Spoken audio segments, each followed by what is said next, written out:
तो कहानी की शुरुआत होती है एक न्यूरो साइकियाट्रिस्ट को दिखाते हुए जिसका नाम जोंग वॉन है। और यहाँ पर जोंग वॉन अपनी छोटी बहन युनसो के बारे में बताती है जिसकी साइकोलॉजिकल कंडीशन काफी खराब थी और इसलिए उसे स्मार्ट होम सिस्टम और बिहेवियरल साइकोलॉजिकल कैमरास से ऑब्जर्व किया जाता था। और आज इसका 34वां दिन होता है, यानी कि 34th डे। और उसकी एक कंडीशन उसकी माँ के ही खत्म होने के बाद हुई थी। अब उनकी माँ के देहांत का कारण था कैंसर, और जब उसकी माँ खत्म हुई तब युनसो एक रिमोट हाउस में रहने चली गई थी। बाकी परेशानियों के चलते युनसो को अपनी कंडीशन का स्ट्रेस भी था और यही सब कारण थे उसकी इस कंडीशन के। खैर इसके बाद में युनसो को मशीन के अंदर रखा जाता है जिसमें उसके साइकोलॉजिकल बिहेवियर को ऑब्जर्व किया जाएगा। लेकिन तभी वहां पर कुछ ऐसा होता है कि युनसो अचानक से गायब हो जाती है, लेकिन वो दोबारा उनके सामने आ गई थी और फिर वो क्रीपी तरह से हंसने लगती है जो कि नॉर्मल बिल्कुल नहीं था। और ये इस मूवी का इंट्रो होता है, जिसके बाद हम एक होली नाइट नाम की टीम को देखते हैं जो कि बेसिकली एक डीमन हंटर्स की टीम है, जहां हम इस टीम के 2 मेंबर्स किम और शैरन को देखते हैं। साथ ही साथ इनका एक लीडर भी है जिसका नाम है बावू।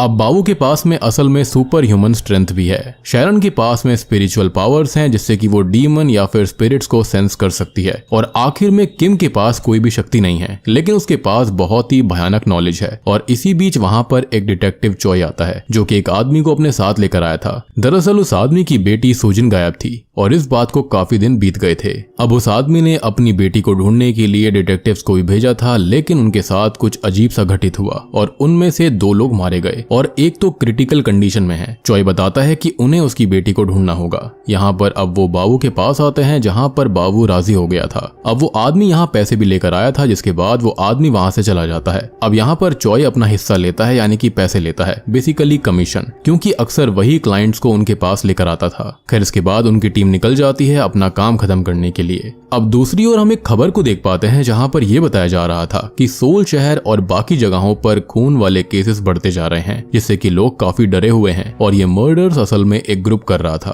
तभी हम एक सीसीटीवी फुटेज देखते हैं जिसके अंदर एक आदमी होता है जो कि इन सब में शामिल था, लेकिन उस आदमी की शक्ल काफी डरावनी थी। साथ ही साथ उसकी आंखें भी डिमोनिक हो रखी थी। अब ये खबर पुलिस चीफ भी देख रहा था, जिसके साथ चर्च के फादर मार्को भी थे। अब यहाँ जो फादर मार्को होते हैं वो साथ ही साथ डॉक्टर भी होते हैं, तो वो बेसिकली सुपरनैचुरल और साइंस वाली चीज को इजीली सेपरेट कर सकते थे, यानी कि डिटरमाइन कर सकते थे कि क्या चीज है, यहाँ पर डीमन का वास है या फिर किसी को साइकोलॉजिकल इश्यूज हैं। अब यहाँ चीफ फादर से ये कहते हैं कि उसके 30 साल के पुलिस करियर के अंदर उसने ऐसा केस कभी नहीं देखा। तब फादर उसे बताते हैं कि ये सब असल में एक कल्ट ग्रुप कर रहा है जो कि डीमंस को समन करते हैं, और वो डीमंस को समन कर रहे हैं ताकि उनको सुपर ह्यूमन पावर्स मिल पाए। अब दूसरी ओर हमें होली नाइट टीम को दिखाया जाता है जो कि एक जगह पर आई हुई थी जहां पर काफी सारे लोग थे। हम समझ पाते हैं कि ये लोग असल में क्रिमिनल्स हैं, और उन्हीं में से एक लड़की बावू को उस कल्ट के बारे में बताती है जो कि असल में एक हॉल के अंदर था, और वो लोग वहां पर रिचुअल भी कर रहे थे। और रिचुअल हो रहा था सुजिन पर, यानी कि वो जो व्यक्ति इनके पास आया था ना, उसकी बेटी के ऊपर। अंदर जाकर बावू सभी लोगों को मारने लगता है, और ये जितने भी कल्ट के लोग थे उनमें काली शक्तियां थी। यहाँ पर बावू उन सबको धो रहा होता है, और इतने में ही किम इन सबकी वीडियो बनाता है, और शैरन सुजिन पर एग्जॉर्सिज्म कर रही थी जो कि डीमन से पदस हो चुकी थी, लेकिन वो पूरी तरह से पदस नहीं हुई थी। और यहाँ शैरन अपनी पूरी कोशिश कर रही होती है जिससे कि वो बच जाए, और यहाँ पर अब उसकी आंखें सफेद हो जाती हैं, लेकिन वो किसी तरह से एग्जॉर्सिज्म कर ही देती है। यहाँ पर किम देखता है कि उन कल्ट के लोगों के कानों के पीछे एक सिंबल भी बना हुआ था, बेसिकली उनकी पहचान थी।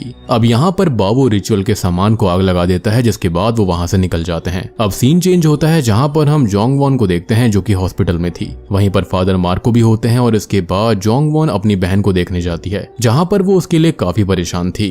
और अगर आपको याद नहीं है तो जोंग वॉन की बहन का नाम युनसो था। साथ ही साथ वो उसकी वीडियोस भी देखती है जिसके अंदर उसकी बहन युनसो काफी ज्यादा अनकंट्रोलेबल थी। अब दूसरी ओर हमको बावू को दिखाया जाता है जहां हमको ये पता चलता है कि वो किसी से बात कर रहा था और असल में वो एक ऑर्फनेज बनवाना चाहता था। खैर तभी इसी बीच वहां पर किम और शैरन आए थे, जहां पर किम बावू को उस ग्रुप के टैटू के बारे में बताता है, और अब वो लोग ये कहते हैं कि जो कोई भी कल्ट है वो लोग इस कल्ट के लीडर को जल्दी ढूंढ लेंगे। जिसके बाद वो लोग अपने ऑफिस में आते हैं जहाँ पर जोंग वॉन भी मौजूद थी। वो उनसे हेल्प मांगने आई थी, और यहाँ पर जोंग वॉन को फादर मार्को ने भेजा था। बावू पूछता है कि क्या उसे चॉय ने भेजा है, लेकिन वो कहती है कि नहीं, उसे फादर मार्को ने भेजा है। फादर मार्को का नाम सुनकर वो उसकी हेल्प करने से साफ इनकार कर देता है और कहता है कि वो उनके साइड वालों की हेल्प नहीं करते, लेकिन जोंगवॉन उन्हें पैसे देने लगती है और तब बाबू कहता है कि ये पैसे वो हॉस्पिटल में देगी तो ज्यादा बेहतर रहेगा, और इतना कहकर वो वहां से चला जाता है। तब जोंगवॉन शैरन को एक पेन ड्राइव देती है जिसमें उसकी बहन की वीडियोस थी। वो ये कहती है कि एक बार वो इन वीडियोस को देख ले और फिर बताए कि वो हेल्प करना चाहते हैं या फिर नहीं।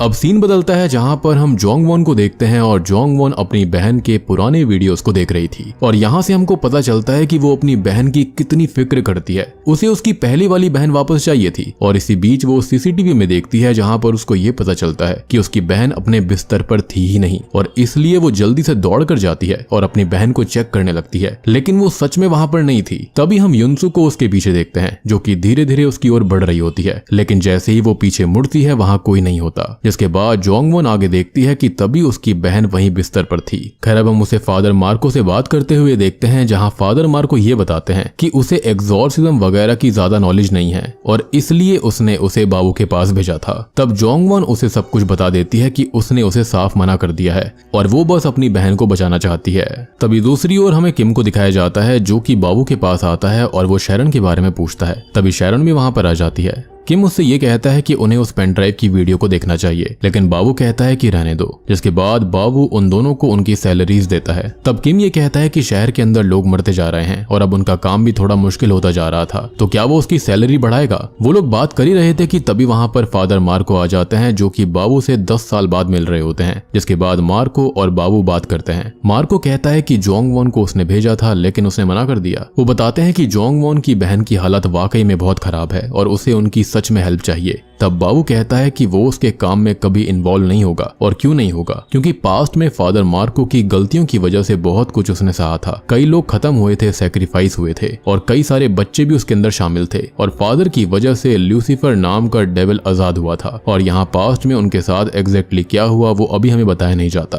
खैर अब बाबू मार्को को साफ इनकार कर देता है कि वो उसका कोई काम नहीं करेगा। जिसके बाद सीन चेंज होता है जहाँ पर हम किम को देखते हैं जो कि वही वीडियोस देख रहा था। तभी वहां पर शैरन आती है जहाँ शैरन उससे ये कहती है कि 3 साल पहले बॉस यानी कि बाबू ने उन्हें लूसीफर नाम के डेविल से बचाया था, और अगर वो वहां पर नहीं होता तो वो खत्म हो जाते। शायद वो एक मकसद से बच पाए हैं और वो मकसद है दूसरों की हेल्प करना, और इसलिए वो कहती है कि उन्हें भी युनसू की हेल्प करनी चाहिए। यहाँ पर किम ये कहता है कि वो भी यही चाहता है। जहाँ पर वीडियो के अंदर युनसू धीरे धीरे वायलेंट होते जा रही थी और उसकी क्रीपी हरकतें भी बढ़ती जाती हैं। ये वीडियो उनके घर के सीसीटीवी की ही थी। किसी तरह से युनसू ने खुद को चोट पहुंचाना शुरू किया और ये सभी उन वीडियोस के अंदर मौजूद था। मीनवाइल बाबू थोड़ा सोचता है और डिसाइड करता है कि हाँ वो युनसू की हेल्प जरूर करेगा। अब वो भी उन वीडियोस को देखता है और उन दोनों के साथ एक वीडियो के अंदर युनसू के घर पर 2 वर्कर्स आते हैं जो घर के अंदर घुस जाते हैं और जोंगवॉन बाहर ही थी। वो लोग घर के अंदर जाकर काफी देर बाद बाहर आते हैं और उन दोनों वर्कर्स के कान के पीछे वही निशान मौजूद था। इसका मतलब यही था कि ये सभी चीजें यही कल्ट के लोग कर रहे थे किसी न किसी तरह से, यानी कि इनका कोई खास मकसद था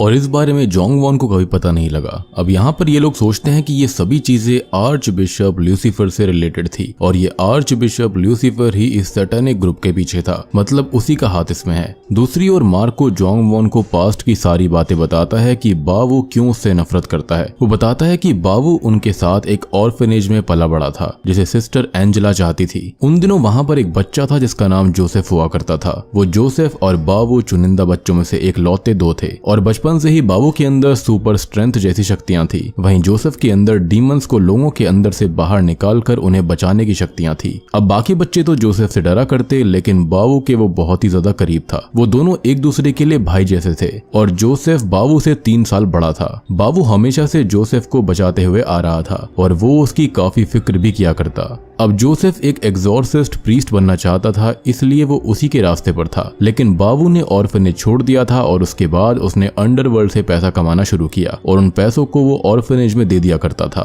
बाबू हर क्रिसमस पर ऑर्फनेज आया करता, लेकिन 15 साल पहले क्रिसमस पर जोसेफ ने एक डीमन को समन किया था और इसी वजह से सिस्टर एंजेला और बाकी बच्चे खत्म हो गए थे। बाबू जिसके बारे में सबको लगा कि वो खत्म हो गया है, लेकिन वो जिंदा था। लेकिन उस हादसे के बाद से बाबू गिल्ट में आ गया था क्योंकि वो कुछ भी नहीं कर पाया और तब से उसके अंदर ही बदले की आग जलने लगी।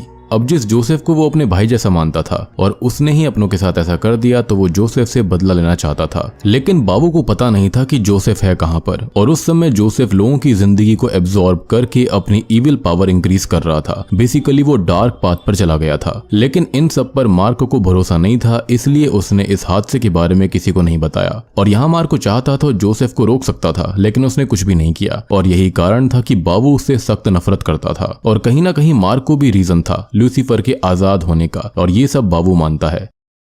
खैर, अब रात में बाबू जोंग वॉन को कॉल करके कहता है कि वो लोग उससे मिलना चाहते हैं, जिसके बाद में बाबू, किम और शैरन जोंग वॉन से मिलते हैं, जहां पर जोंग वॉन को वो उन लोगों के बारे में बताते हैं जो उनके घर पर आते जाते थे, और कई बार तो वो हॉस्पिटल में भी आए थे, और उन्हीं की वजह से युनसू का ये हाल हुआ था। और उनके शरीर पर कहीं ना कहीं वो सिंबल भी था, और यहाँ पर ये जो लोग हैं ना, वो रिचुअल का ही हिस्सा थे, और उन्होंने ही युनसू के अंदर डीमन को पक्का समन किया होगा। और ये लोग असल में सेटन वर्शिपर्स होते हैं, जो कि शैतान के रास्ते पर चलते हैं, लोगों को हार्म करते हैं, और इनमें से कुछ तो पूरी तरह से इंसान भी नहीं होते, और वो डीमन के काफी क्लोज होते हैं, और उनके अंदर काली शक्तियां भी मौजूद होती हैं। बेसिकली डीमंस ने उनको अपना होस्ट बनाया हुआ होता है, और यही सेम कॉन्सेप्ट हमने एग्जॉर्सिस्ट सीरीज के अंदर भी देख रखा है, जहां पर डीमंस जो होते हैं वो एग्जॉर्सिस्ट और प्रीस्ट वगैरह के अंदर ही आ रहे थे। अब यहाँ जोंग वॉन उनसे रिक्वेस्ट करती है कि वो लोग उसकी बहन युनसू को बचा लें, जिसके बाद ये लोग जाते हैं युनसू को देखने के लिए। उसकी हालत काफी खराब थी, और यहाँ शैरन युनसू से डीमन के बारे में पूछने लगती है जो कि उसके अंदर मौजूद था, लेकिन युनसू कुछ भी नहीं बता रही होती, वो डरी हुई थी। और अब वो तभी अचानक से हंसने लगती है और बिस्तर पर चढ़ जाती है। तभी शैरन जो होती है वो एन्चेंटिंग पढ़ने लगती है, जिससे कि युनसू को तकलीफ हो रही थी, लेकिन वो रुकती नहीं है। तभी युनसू नीचे गिर पड़ती है और बाबू उसे उठाकर बिस्तर पर लेटाता है, लेकिन वो बेकाबू हो रही थी,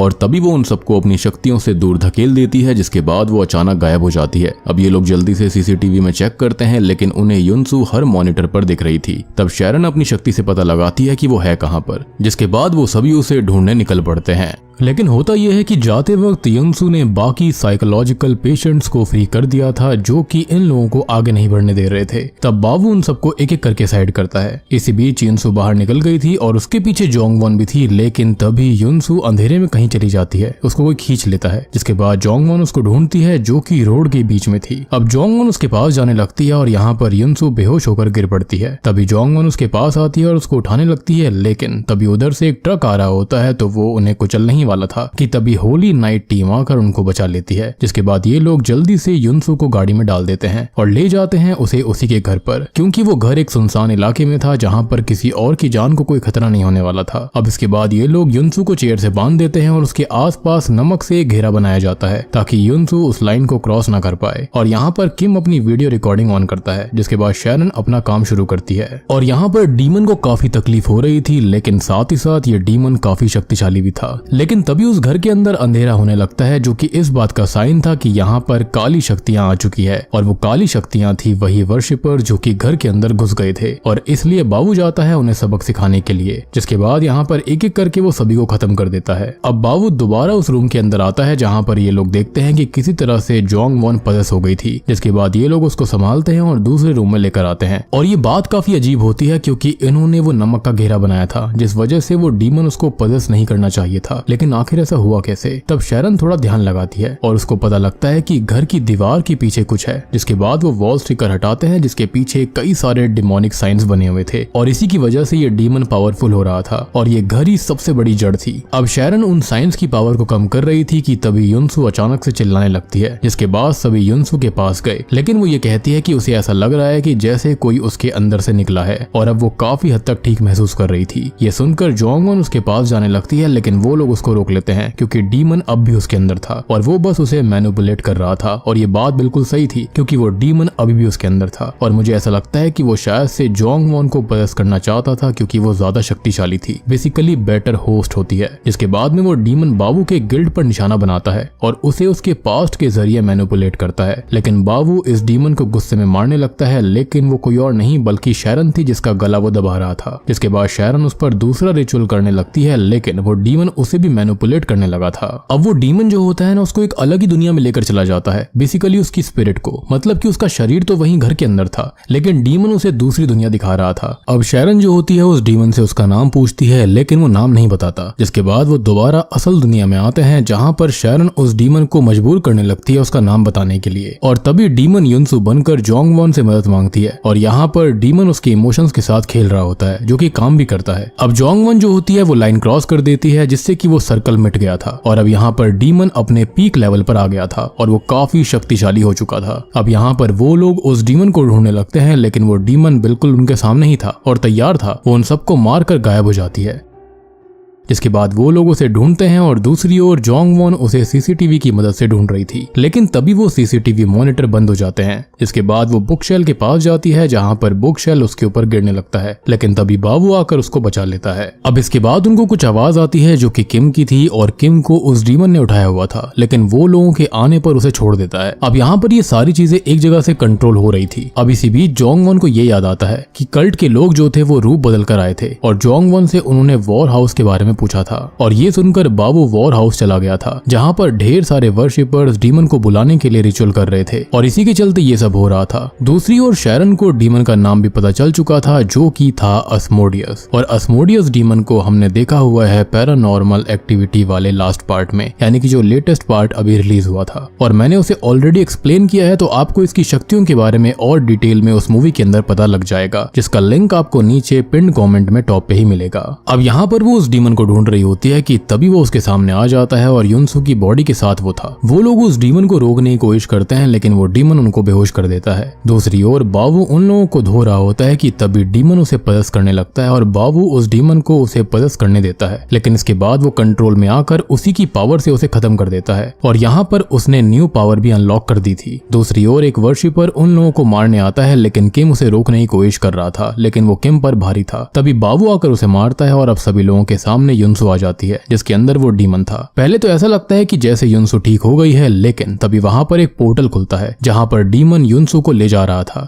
और तभी वो लोग उसको पकड़ लेते हैं, लेकिन बाबू अपनी पावर को मैक्सिमम कर उस डीमन के पोर्टल को एक पंच मारकर बंद कर देता है, जिससे अस्मोडियस दोबारा हेल में ही रह जाता है, यानी कि वो हमारी दुनिया में नहीं आ पाया था युनसु के जरिए। जिसके बाद युनसु ठीक होने लगती है, और उसके अंदर से अब डीमन जा चुका था, यानी कि ये सारा प्लान अस्मोडियस का और डेविल का था, ताकि वो लोगों को पजेस करके इस धरती पर राज करेंगे। और अब इसके बाद हम देखते हैं कि बाबू ने सच में एक ऑर्फनेज ओपन कर लिया था, और अब उसकी टीम आगे भी यही काम करती है। खैर अब ये लोग एक जगह पर जाते हैं जहां पर और भी ज्यादा डेविल वर्शिपर्स थे, क्योंकि खाली अस्मोडियस डीमन ही यहाँ पर हेल के अंदर नहीं है। वहां पर और भी बहुत सारे डीमन के प्रिंस हैं, जिनको धरती पर लाया जा सकता है, जिन पर बाबू और ये दोनों ही हमला कर देते हैं, और बूम, इसी के साथ में ये मूवी यहीं पर खत्म हो जाती है। तो दोस्तों ये थी Holi night the demon Hunter film की कहानी। उम्मीद करता हूँ कि आपको पसंद आई होगी। अब देखो यहाँ पर अस्मोडियस डीमन और डेविल के बारे में बताया गया है कि कैसे वो डेविल वर्शिपर्स के जरिए इस धरती के ऊपर आने की कोशिश कर रहे थे, और ऐसा ही सेम कॉन्सेप्ट हमने एग्जॉर्सिस्ट सीरीज के अंदर देख रखा है, जहाँ पर ये डीमन जो थे वो यहाँ पर बहुत सारे एग्जॉर्सिस्ट लोगों को ही पजेस कर रहे थे। बेसिकली चर्च के लोगों को ही टारगेट कर रहे थे, ताकि वो इजिली दुनिया पर कंट्रोल कर पाए।